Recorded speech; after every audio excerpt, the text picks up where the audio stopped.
Vamos lá, 2 versículos, 31 e 32 do capítulo 13. Diz a palavra do Senhor: outra parábola lhes propôs, dizendo: o reino dos céus é semelhante a um grão de mostarda que um homem tomou e plantou no seu campo.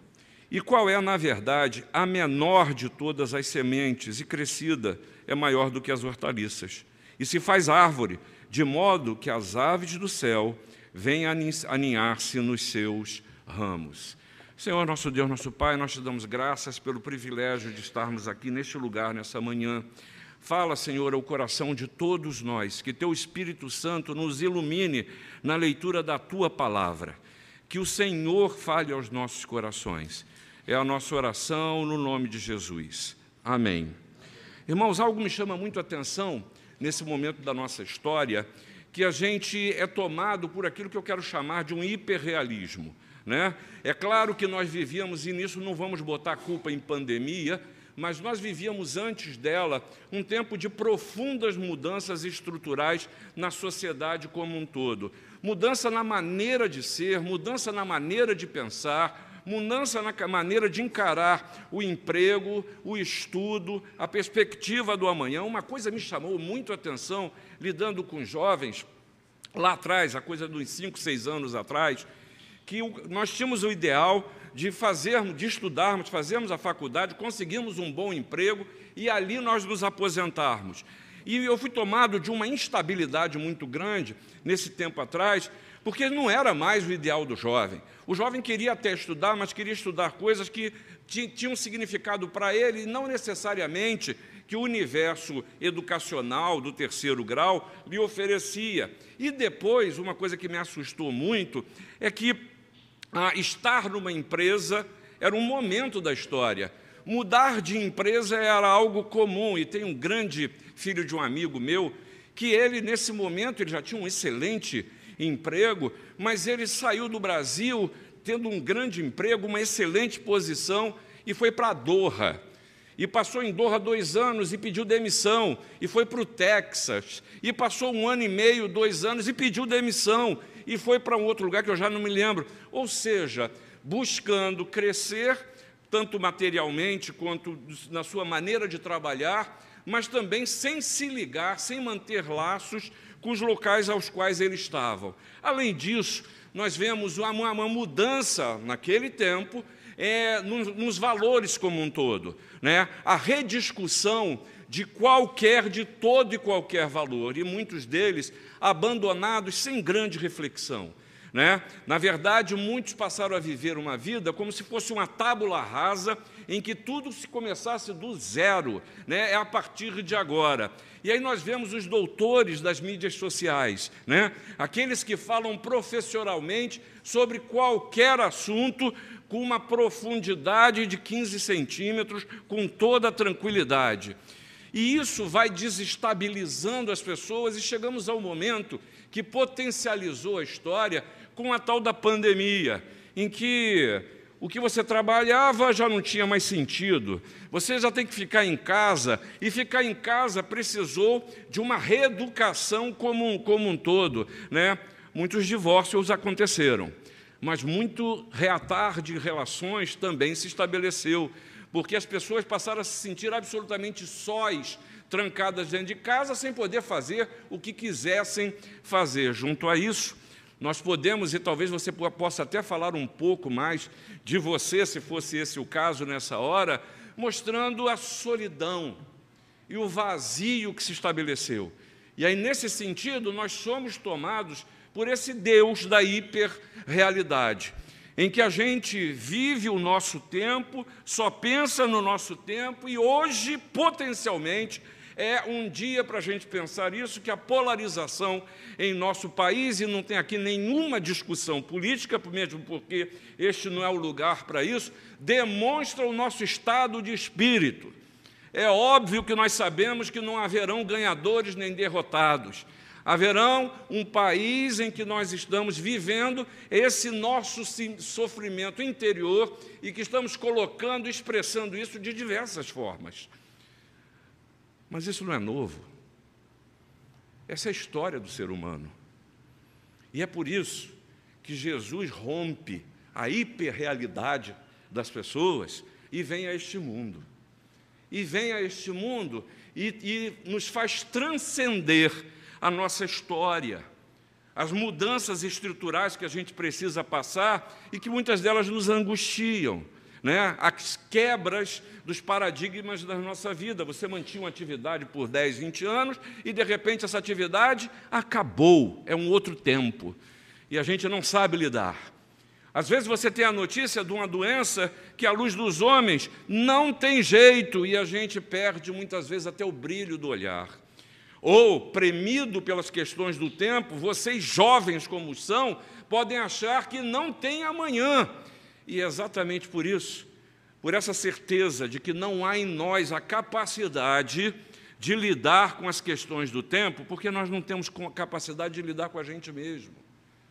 Jesus vem a esse tempo e nos fala de reino de Deus, nos fala de reino dos céus. E o que ele nos convida é tirar os olhos da terra e aumentar a nossa cosmovisão. Paulo percebeu isso com tanta clareza, quando ele chega mesmo e diz o seguinte: se a nossa vida se resumisse a isso que a gente vive, a este tempo, nós seríamos os piores dos mortais.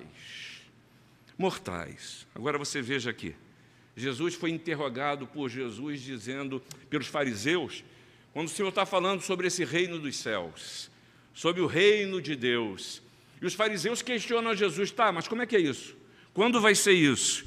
E Jesus diz o seguinte, olha, o reino de Deus está dentro de vós, dentro de vocês.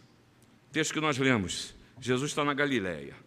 Ele continua a ensinar ali na Galileia a multidão, a seus discípulos.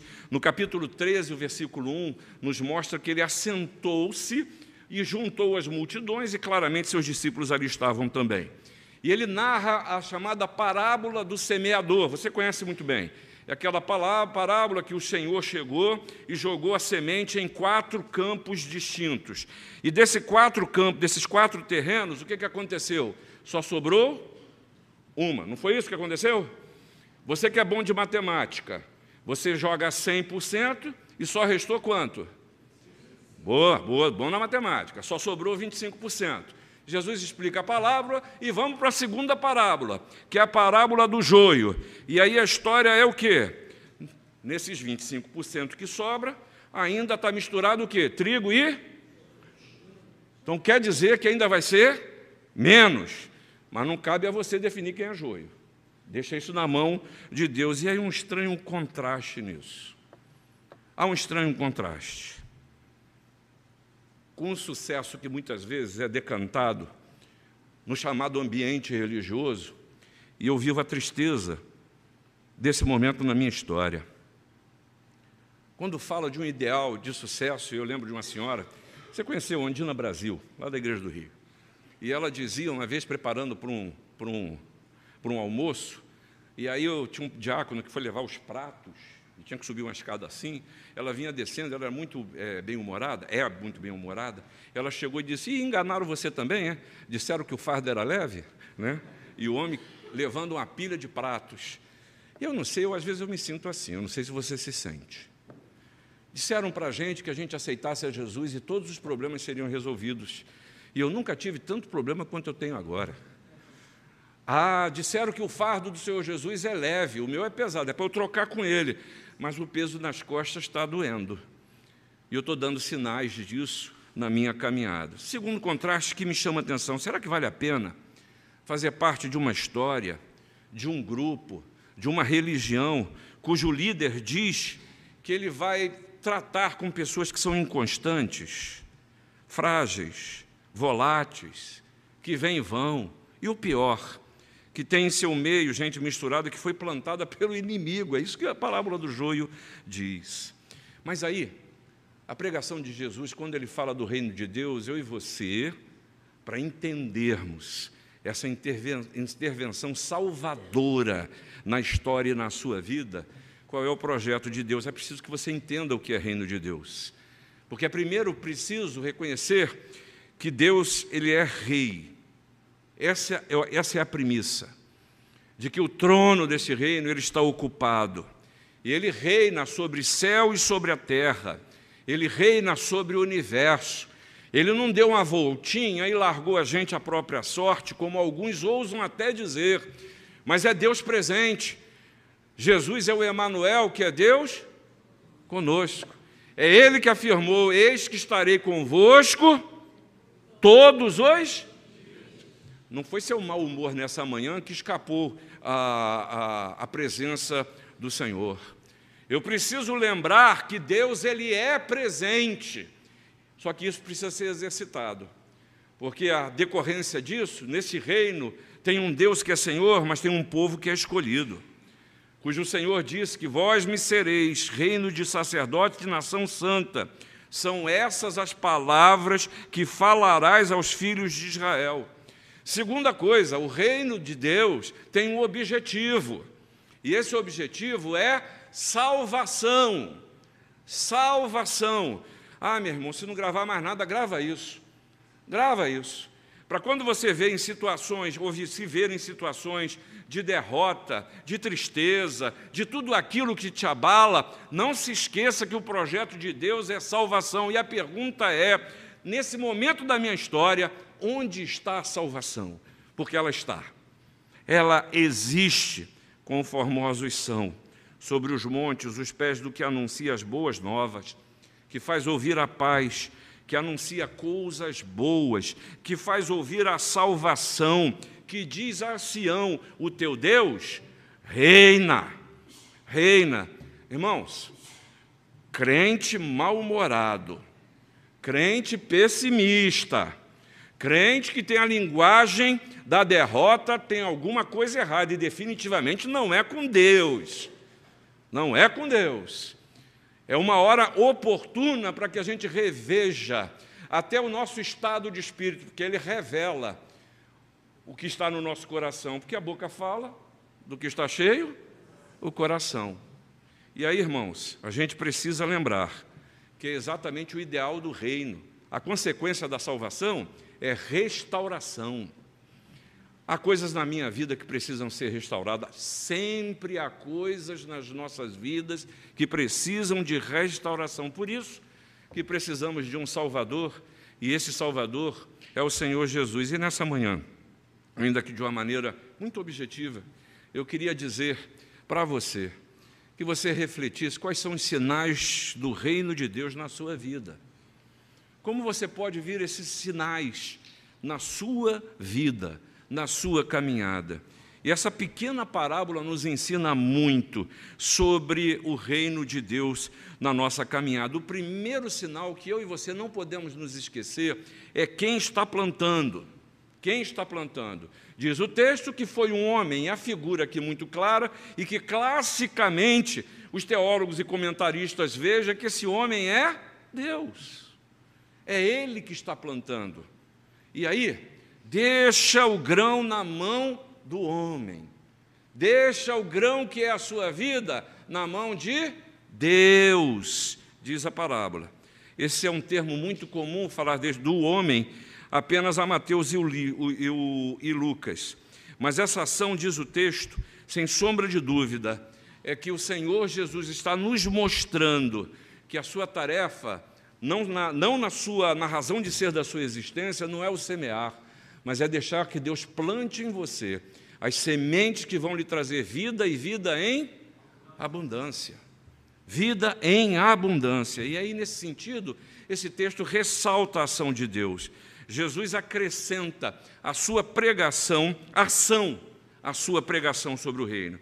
Ele prega o evangelho do reino, cura, expulsa demônios, realiza milagres, realiza sinais, e todas as ações de Deus afirmam, destacam e contribuem para a explicitação da declaração de que Ele é o Messias declarado por Deus.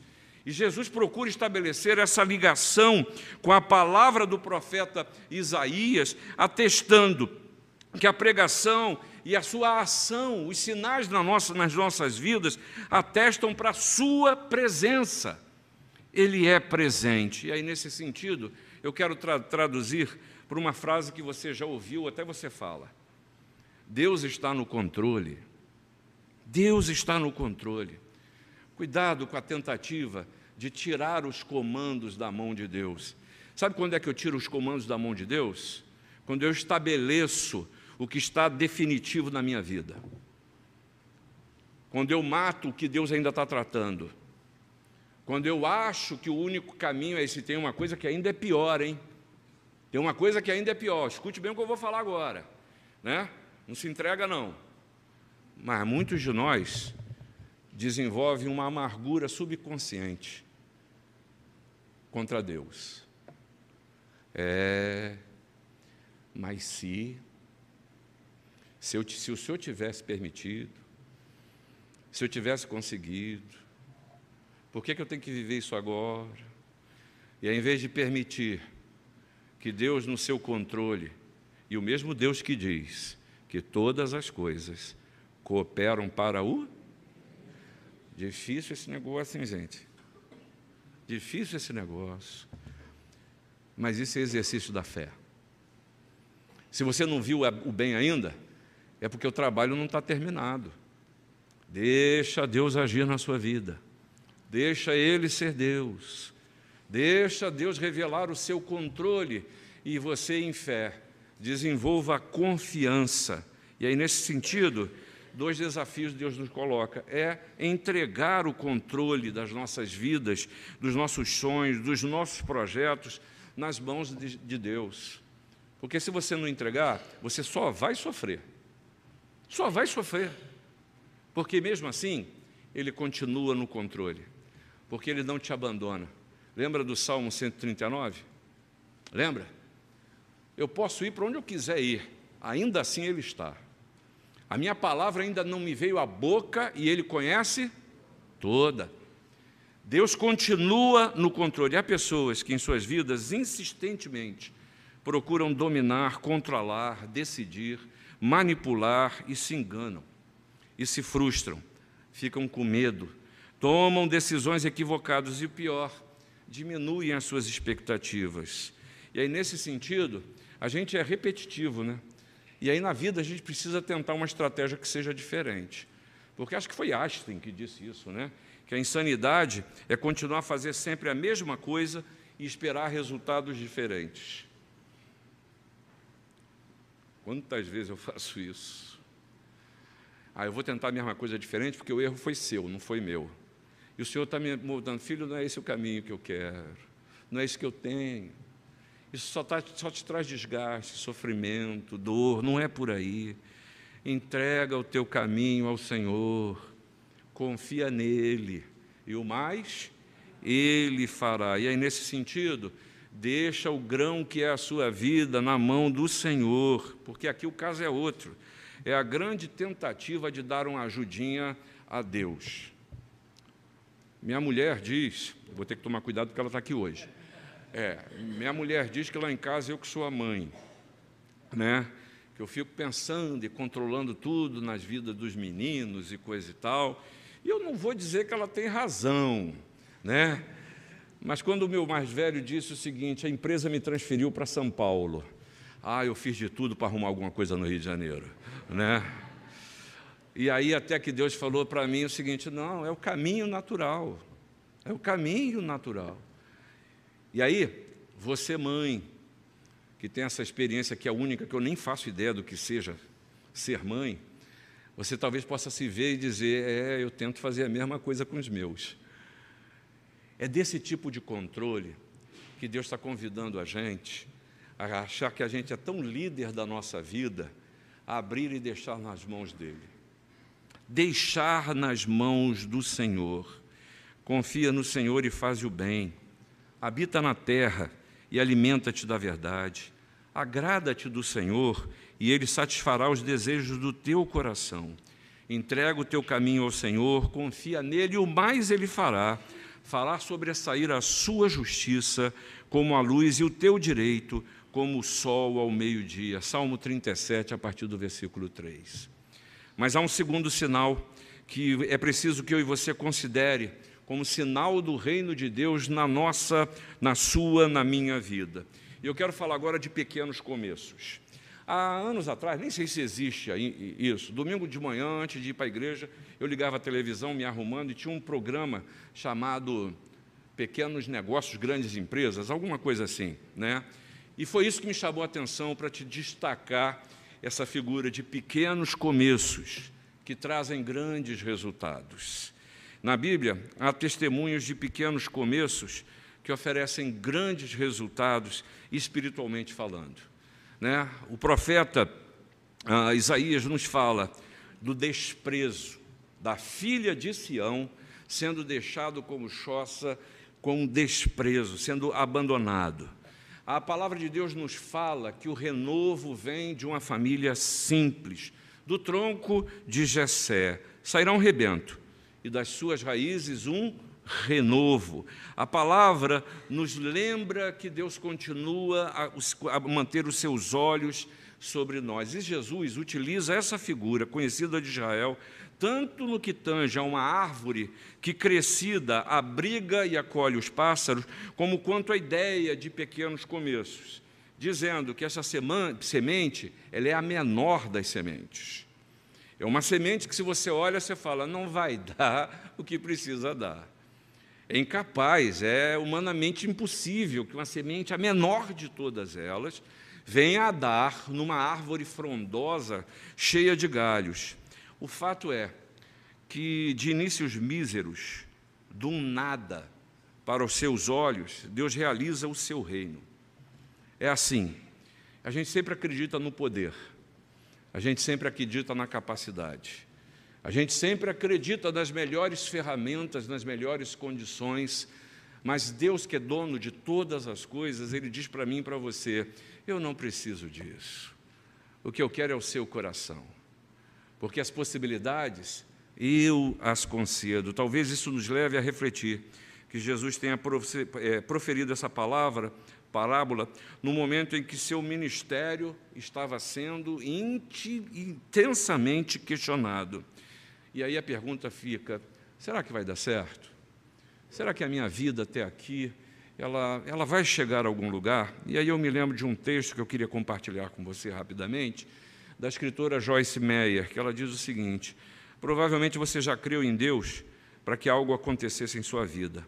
Se você observar, descobrirá a evidência de um pequeno começo que Deus lhe deu com respeito a isso, como uma espécie de semente. Talvez uma semente pequena, frágil, mas algo que o levou a esperar. Alegre-se com essa semente. É o sinal das coisas grandes que virão.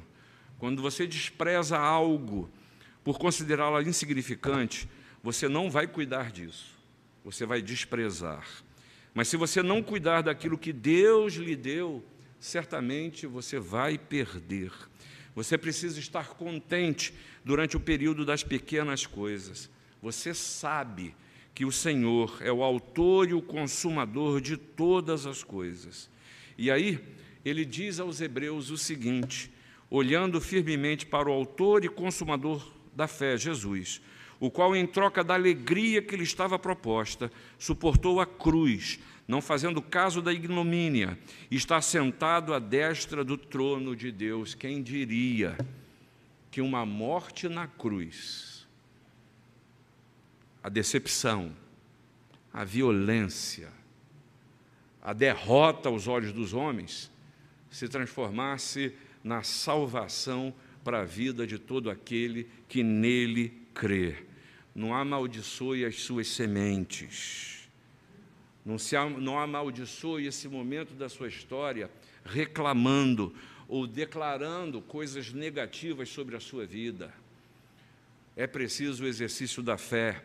Esse é um momento quando você não está enxergando o próximo passo, mais do que nunca, de louvar a Deus. E sabe o que é louvar a Deus?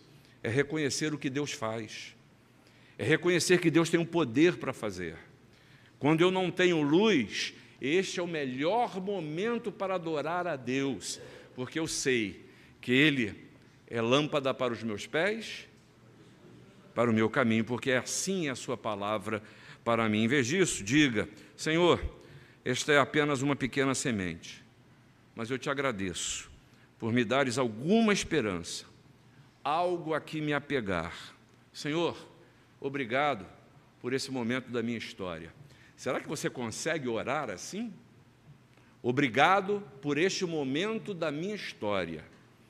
Se você não consegue orar assim, o Senhor está sinalizando para você que tem alguma coisa na sua vida que precisa ser tratada. Pequenos começos, conduzidos por Deus, produzem grandes resultados. O Senhor Jesus apresenta seu reino, muitas vezes, de uma maneira completamente diferente daquelas que nós esperamos, né? Ele chega, eu quero ser o maior, mas ele diz, o maior de vocês será o vosso servo. Será o vosso servo. É preciso que a gente se liberte dos nossos pressupostos de poder, de crescimento, de estabilidade e, principalmente, desses referenciais de falsa segurança que nós colocamos em nossa vida e, com isso, nós nos condicionamos e nos abalamos, porque os nossos falsos referenciais, eles se vão. Você já viu gente que acha e que quer eternizar um momento da história? Só que o tempo passa, a história muda. Eu me lembro, com grande alegria e tristeza também, que nos domingos, depois do culto da manhã, nós íamos para a casa da minha sogra, e ela fazia questão disso, e reunia a família. E ficávamos ali 10, 12 pessoas, e a família de minha esposa sempre militou no ramo de padaria. Então, o almoço na casa deles sempre foi 4 horas da tarde. Então, você imagina o sofrimento entre meio-dia e 4 horas, né? E aí, uma digressão, quando eu comecei a namorar a Ana, a primeira vez que eu fui na casa dela, nós chegamos e elas viraram e falaram assim, vamos comer alguma coisa? Eu falei, eu vou almoçar, por que eu vou comer alguma coisa? Eu não sabia que o almoço só saía às 4, né? Aquele dia eu passei mal com aquele negócio. E anos aconteceram, eu fui para o ministério, fui morar em São Paulo, mas toda vez que chegava ao Rio, o desejo era chegar o domingo e ir para a casa dela, que a gente almoçava. Depois, um genro muito abusado, eu deitava na cama dela para dormir, e era uma bênção. Os anos se passaram, a família assumiu novas perspectivas, e minha sogra faleceu. Os almoços de domingo pararam de acontecer, e eu me entristeci com isso. Mas eu não posso esquecer e não gravar e não parar a minha vida nesse momento. Que as boas lembranças dos momentos passados me mostrem que agora é um novo tempo. Agora é o tempo de eu reunir a minha família. A minha família. Agora é o tempo de que o almoço sejam com outros personagens, mas eles continuarão a acontecer de uma outra forma. Não joga as sementes que Deus tem dado na sua vida fora, meu irmão e minha irmã. Lembre-se, isso é importante na cosmovisão do reino de Deus.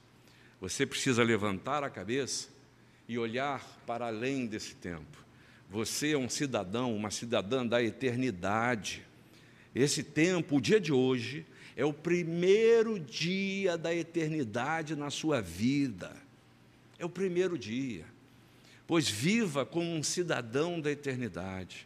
Não pare no tempo, porque isso é impossível, só traz frustração.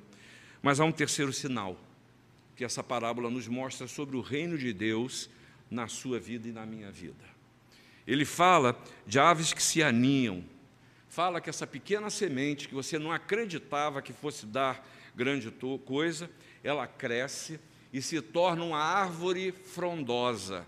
E ela aninha os pássaros. E a figura dos pássaros se aninhando, Jesus falar isso para o povo de Israel aqui, não é uma novidade. Ele está trazendo para eles uma lembrança que vem lá do livro de Ezequiel, no capítulo 17, versículo 23, quando o profeta disse que no monte de Israel a plantarei e produzirá ramos, dará frutos e se fará cedro excelente, debaixo dele habitarão animais de toda sorte, e à sombra dos seus ramos se aninharão aves de toda espécie.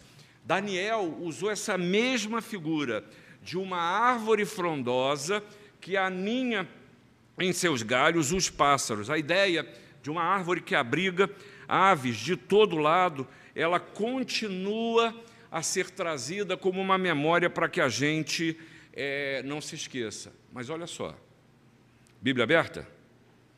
Vai para o capítulo 13, aí o versículo 4. E ao semear, uma parte caiu à beira do caminho, e vindo as aves, fizeram o quê? Comeram. Pois é, aninhar-se refere-se a refúgio, a um refúgio que é dado para todos os povos. São dois conceitos fundamentais no reino de Deus. O primeiro deles é um coração que seja acolhedor. Acolhedor. Quando eu falo de deixar a semente na mão de Deus, eu me aproprio dessa bênção na certeza de que Deus está no controle. Quando eu uso a figura da semente, no sentido de que sou eu, uma semente quase invisível e que Deus lida e torna uma grande árvore, eu caminho bem. Mas o Senhor fala e nos convida a ir e dar frutos. E aqui no acolhimento dessas aves, ainda daquelas que comeram de semente, que poderia ter sido até eu, a gente tem uma palavra de Jesus nos mostrando que a gente precisa desenvolver um coração que é acolhedor, que a gente lute contra esse Deus desse tempo, do egoísmo, do isolacionismo, de que só eu tenho problema, de que só eu necessito, só eu, em que eu venho a este domingo na Igreja Presbiteriana da Gávea só para receber, e muitas vezes eu nem percebo que no meu lado tem um irmão ou uma irmã que está precisando do sorriso que abençoa, do abraço que aquece, da mão estendida que diz, eu sou parte. Ah, irmãos, esse tempo nós precisamos acolher. Acolher. Esse é o mal do nosso tempo. A gente vai ter que explicar, porque nós estabelecemos até. Esse é um tema muito difícil, eu não quero me furtar dele, não, e nem pretendo ser definitivo, mas apenas alertar o seu coração. Cuidado com esse tempo em que a gente lê as pessoas por quadros de comportamento que a gente mesmo estabelece. Cuidado com a tentação de achar que nós somos um grupo de melhores, como igreja do Senhor. E o que é pior, há certos grupamentos que ousam até dizer que nós somos um exército. Se é um reino, tem um exército, não tem? Esse exército é nós, vamos combater, vamos destruir os pecadores, os infiéis, como se nós voltássemos ao tempo das cruzadas. A nossa linguagem aí precisa ser o amor. Alguém disse certa vez, e a gente repete isso, redundantemente até, que o Senhor não ama, o Senhor Jesus não ama o pecado, Ele ama o... Eu acho que está na hora da gente acolher pecadores. Pecadores. Primeiro, sem cobranças. Talvez falarmos aquilo que o Senhor Jesus disse, vinde a mim, todos vós, que estáis cansados e sobrecarregados, e eu vos aliviarei. E esse alivio, sem sombra de dúvida, que vem pela ação do Senhor Jesus na vida da pessoa, e não pela minha ascensão sobre quem quer que seja. Não está na mão do homem a seleção das aves, não está na mão dos homens a capacidade de cada galho, em quais galhos se deve posar. A gente gosta disso, de impor condições para acesso a Deus, de escolher quem pode e quem não pode. E aí, nesse sentido, nós somos potencialmente um exército de feridos. Eu falo aqui, não estou fazendo profetada não, viu? Estou fazendo profetada mesmo, porque depois tudo de errado que eu fizer, eu falar, o reverendo Leonardo vai corrigir, tá? Mas o que eu quero dizer é que seguramente aqui dentro hoje tem gente que está precisando do braço amigo, está precisando do óleo, não só da unção, mas daquele que traz o alívio para a alma, daquela alegria que ela é do Senhor. E aí, nesse sentido, a gente tem que lembrar sempre que o reino de Deus, ela é abrigo. Mas se eu não me sinto abrigado, como é que eu vou abrigar? E aí, de novo, eu tenho que tratar o meu coração. E aí, nesse sentido, com o Senhor Jesus continua a convidar: vinde a mim. Seja você semente, seja você árvore crescida, seja você a ave que comeu da semente, que agora precisa repousar no galho, o Senhor Jesus está convidando: vinde a mim, vinde a mim. Quem está cansado e sobrecarregado encontra descanso. E olha que privilégio, você pode ser um instrumento de Deus para servir de descanso para aves cansadas, que estão andando e voando por aí. E aí a gente tem alguns desafios. O primeiro deles é preciso desenvolver um coração que seja acolhedor. Isso não é um projeto de igreja, isso não é um ideal teológico, isso é alguma coisa que precisa vir do seu interior. Um coração acolhedor, mas também a gente precisa aprender o olhar de Jesus. Como é que Jesus olha? Como é que Jesus nos olha? Esse olhar eu preciso aprender. E a gente também, finalmente, precisa aprender a ler os sinais que estão à nossa volta. Porque estão aí, dentro da sua casa. Há sinais e oportunidades de que a graça de Deus ela pode ser revelada ali dentro. Há no seu ambiente de estudo, de trabalho, há sinais de que a graça e a misericórdia de Deus precisam ser vistas e revisitadas ali.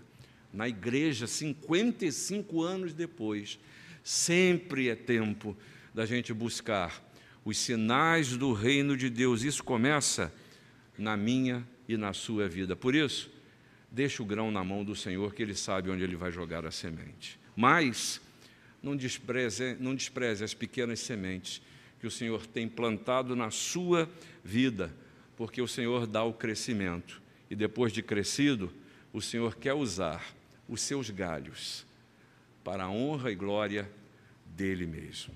Que Deus os abençoe.